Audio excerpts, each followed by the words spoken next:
Bonjour cher pilote, j'espère que tu as la forme. Aujourd'hui dans cette vidéo, on va voir comment trouver la bonne personne.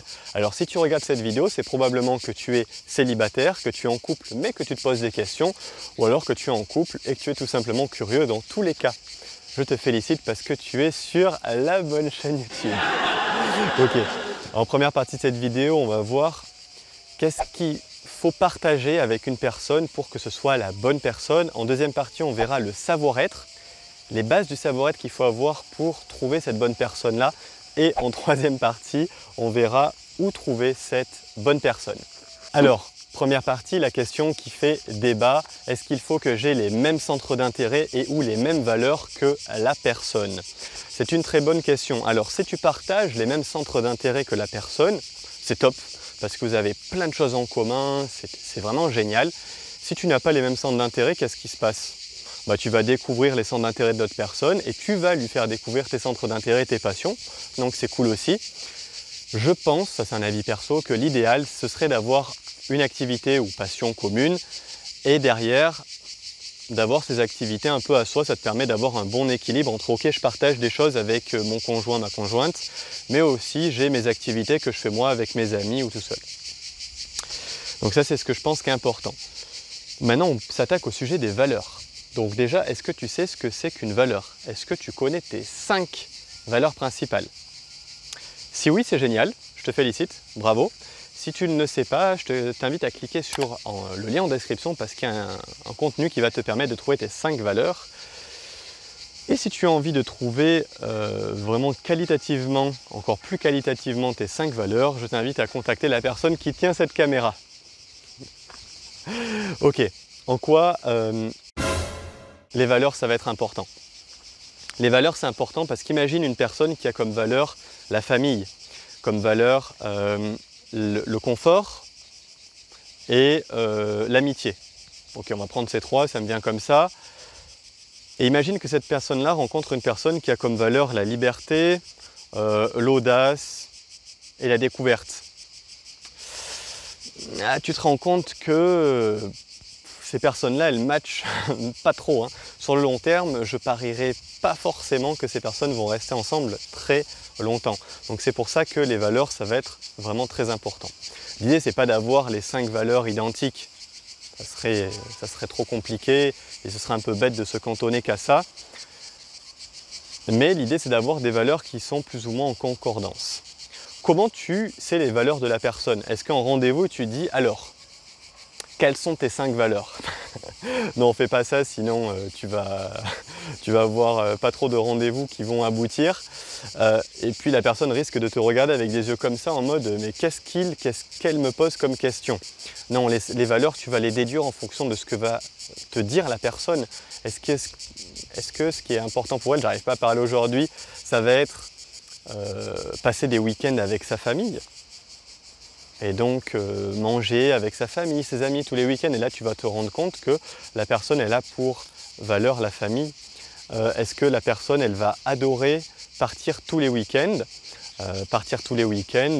en France, découvrir des villes ou autre, peu importe. Et là, tu vas te rendre compte que cette personne-là, elle a comme valeur importante la liberté et la découverte. Donc voilà comment tu vas pouvoir trouver les valeurs de la personne d'une manière un petit peu détournée.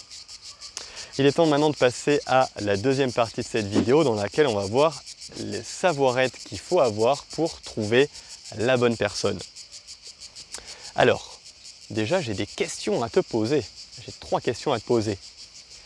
Est-ce que tu t'aimes?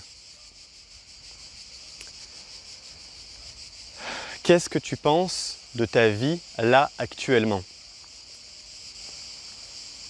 Est-ce que tu sortirais avec toi-même?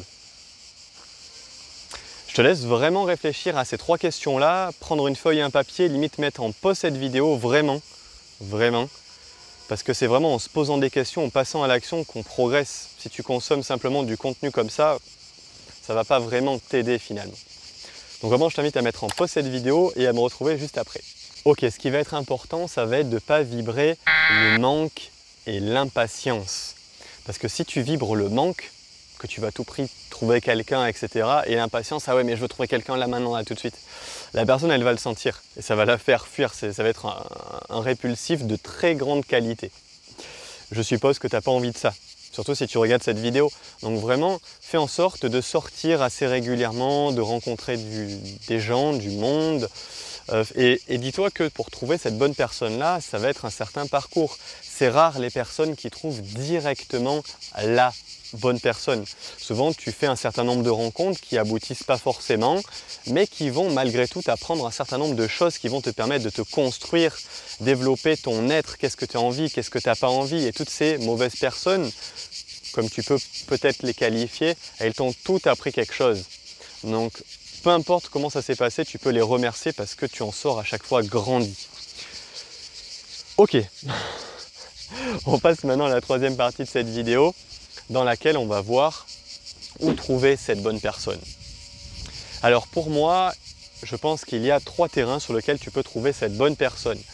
Il y a le domaine de la nuit avec les bars et les boîtes de nuit, la journée avec la rue, les magasins, les activités que tu peux faire durant ta journée, et le 3e terrain, ce serait les sites et les applications de rencontres. Ok, on s'attaque au premier terrain, ça va être les sites et applications de rencontres. Bon, plus applications parce que maintenant, de nos jours, on passe plus de temps sur nos smartphones.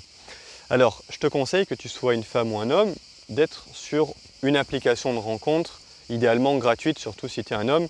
En général, pour les femmes, c'est très souvent gratuit. Voilà, si tu es un homme, soit sur une application, veille à ce que cette application soit un minimum connue. Pas l'application qui vient de sortir, qui a 5 membres, dont 3 qui sont des faux profils de femmes tout simplement pour te faire inscrire. Bref, tu m'as compris. Donc comme je le disais, ce qui va être intéressant de faire, ça va être de passer 5 à 10 minutes par jour sur ce site ou cette application de rencontre que tu auras choisi. Ton profil va tourner, tu vas avoir peut-être quelques connexions avec des personnes, tu vas discuter un peu et peut-être que ça va mener sur des rendez-vous et peut-être qui sait que tu vas trouver la bonne personne. Le deuxième terrain, ça va être le domaine de la nuit avec les bars, les boîtes de nuit, lieu classique pour rencontrer les personnes, mais aussi qui est un petit peu décrié dans le sens où certaines personnes disent oui mais tu sais, c'est pas en bar ou en boîte de nuit que je vais rencontrer la personne avec qui passer le restant de mes jours ou du moins faire un certain parcours. On ne sait jamais. On ne sait jamais, c'est sûr que c'est moins qualitatif que, imaginons tu es une personne qui adore l'art. T'adores l'art, t'adores les tableaux. Et pour toi, c'est très important de trouver quelqu'un qui s'intéresse vraiment à ça. C'est sûr qu'aller en bar ou en boîte de nuit, ce sera moins qualifié, moins qualitatif que si tu es allé, on va dire, dans une exposition, une galerie d'art. Parce que là, forcément, tu peux rencontrer des filles, des hommes qui sont intéressés par ce domaine-là. Mais sait-on jamais, peut-être que tu vas tomber sur une personne qui est un petit peu sceptique comme toi, et qui malgré tout reste une très belle personne. Donc voilà, je t'invite à faire au moins une soirée en bar et ou en discothèque chaque semaine pour te permettre potentiellement de rencontrer de nouvelles personnes. Maintenant on passe au 3e terrain qui va être la journée et principalement je dirais la rue. Parce que souvent tu marches, tu vas d'un point A à un point B et tu rencontres des personnes.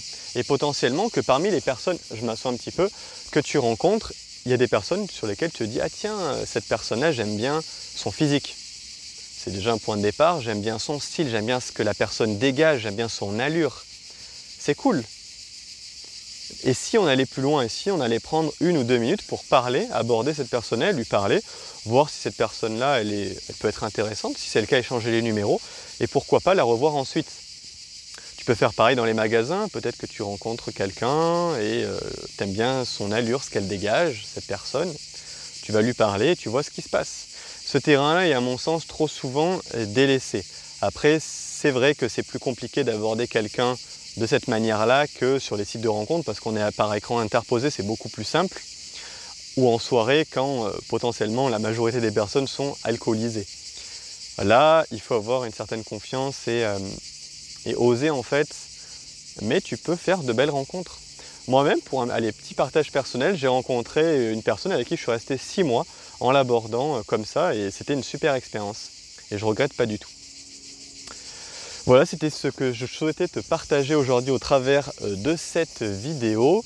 J'espère que ça t'a plu. Si c'est le cas, n'hésite pas à mettre un gros pouce bleu en bas de la vidéo, à la commenter si tu as envie que j'approfondisse un point particulier. Écris ça dans la zone de commentaires. Si tu veux plus d'explications, pareil, peut-être que je ferai une autre vidéo sur un sujet qui est lié à ce que je viens de dire dans cette vidéo. Si elle t'a plu et si tu as envie de me remercier, tu peux partager cette vidéo, ça me ferait vraiment plaisir. Et tu peux t'abonner à cette chaîne YouTube en cliquant sur la petite cloche par là. Oui, c'est le bon côté, je crois, pour être averti des nouvelles vidéos que je propose. Je te souhaite une magnifique journée, je te dis à plus, bye bye.